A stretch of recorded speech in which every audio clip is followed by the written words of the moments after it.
Spiders. Over 100 spider species imitate ants, with varying degrees of success. This can be a difficult task, considering how spiders only have 2 body segments while ants have 3. One species of crab spider, a Panlochilus actually carries around the severed heads of ants it's killed to further the disguise. Once the disguise is complete with the final segment, they can go on to cold-heartedly murder more unsuspecting ants at will. Cinmocina jumping spiders don't need any augmentation though, as their disguise is already spot on. One of the segments on the Cinmocina spider is constricted, giving the appearance of having a 3-part body. Thrips. Thrips are slender, tiny winged insects that feed on prey, both animal and plant, by puncturing and sucking with unique asymmetrical mouthparts. They are generally considered an agricultural pest. The members of one genus, Thrips, imitate ants in both appearance and behavior. One species from Africa, Megalops, is particularly good at it. Well, the females are at least. Male megalops tend to be paler and shrimpier, once again getting the short end of the stick as is so common in the insect world. Mantids. Praying mantids are known for being deadly and effective killers of their mates as well as their prey. The ghost mantis, Philocrania paradoxa, prefers subterfuge, and is tiny even for a bug. The adults are fabulously weird-looking, making them one of the most popular to collect among insect enthusiasts, while their nymphs appear exactly like black ants to deter predators. The aptly named Asian ant mantis, Odontomantis planiceps, does an even better imitation. It's extremely hard to distinguish from an actual ant without looking so closely that you'll later regret the nightmares. Walking sticks. Giant prickly stick insects, Ixtatosoma terratum, are Australian bugs that are packed with thorny spikes, can fly reasonably well, and raise their butts in the air when threatened. This last trick is to make you think they're a scorpion. Their nymphs come right out of the egg looking exactly like Leptomyrmex, or spider ants, complete with red head and black body. It's not exactly spot on, but it's apparently enough to trick any bird with an aversion to the nasty taste of ants.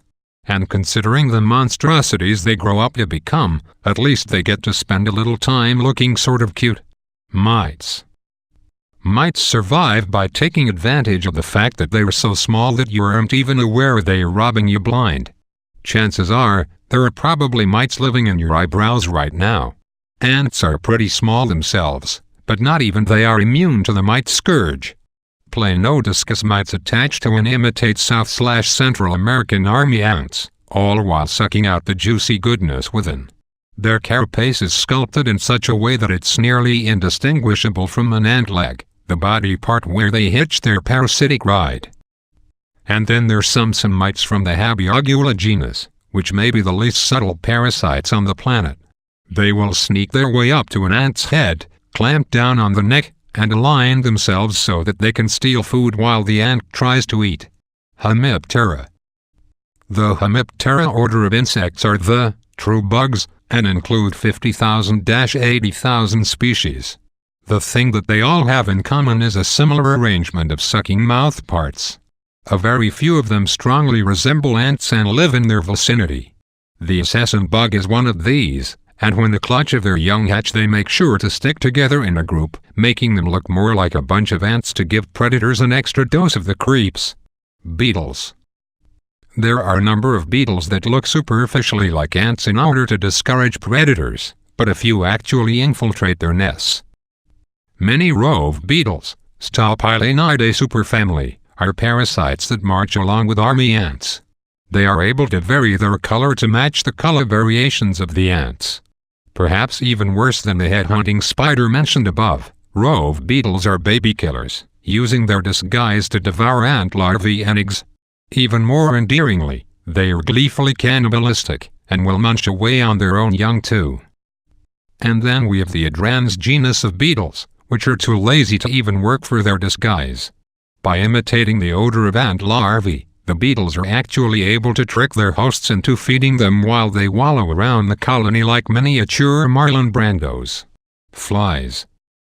Stilt-legged flies, Micropesidae, are so named because of their spidery, long legs. Some species, in the Mimicrola genus, wave their front legs around to mimic wasps. One, Anaeropsis, has gruesome stork eyes, and a few, such as those in the Strongyleptalmia genus, imitate ants. It may not be perfect, but at least when you refly you can zip right off to another location whenever the ant Gestapo asks to see your papers. Treehoppers. Treehoppers are insects that are similar to cicadas and leafhoppers, and are best recognized by an enlarged pronotum that usually resembles a thorn growing out of its back. These structures can get pretty creative sometimes, and often look less like a thorn and more like the work of a madman. One species, Siphonia clavata, has evolved to look like an ant is riding along on its back. That's actually being pretty generous, although the coloration is accurate. The actual shape of the pronotum looks more like a jumble of ant pieces welded together. Snails.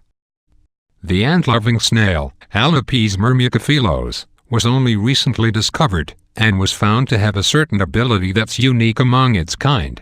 Unlike many of the creatures on the list, the snail doesn't really look like an ant What it does look like is an egg. A penrine army ant egg, to be precise. The first trick up its slimy sleeve is to excrete a pheromone-laced foam, encouraging the army ants to carry it back to their lair.